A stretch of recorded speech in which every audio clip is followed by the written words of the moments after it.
Hello, my name is Ethan Terry, and I will be telling you the story of Little Red Riding Hood. Well, sort of. Here we go.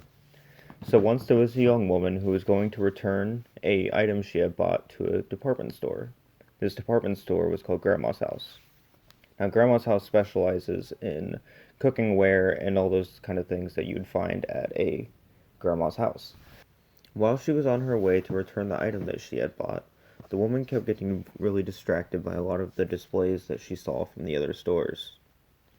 Across the street was a man who was on his way to work. Now, this man was a really good salesman for Grandma's house, and he noticed the woman on her way to the store. He also noticed that had a bag labeled for the store, and he thought that she might be on her way to return the item. And so he thought that if he got there before her, then he could convince her to keep the item and maybe even buy something else. And so he rushed to work. When the woman made it to the store, she started walking towards the item return section. The man saw her when she walked in and decided to stop her, and he asked her what she was doing with her bag. And she said, "Oh, I bought this item, but I don't really like it." And so she was going to return it. And then he was like, "Oh no, you're just using the item wrong. Let me show you how it works."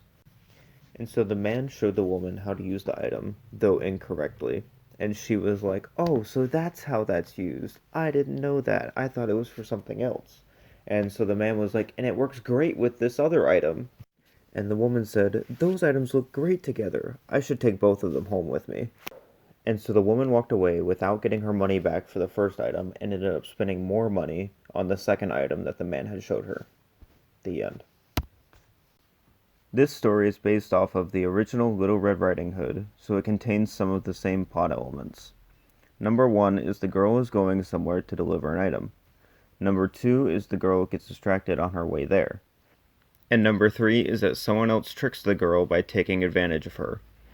Unlike the original story, this story shows the dangers of capitalism and relates salespeople to the big bad wolf.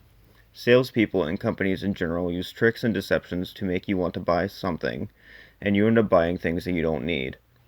The only thing they want is for you to buy their product so that way they can get your money. Thank you for listening to my presentation.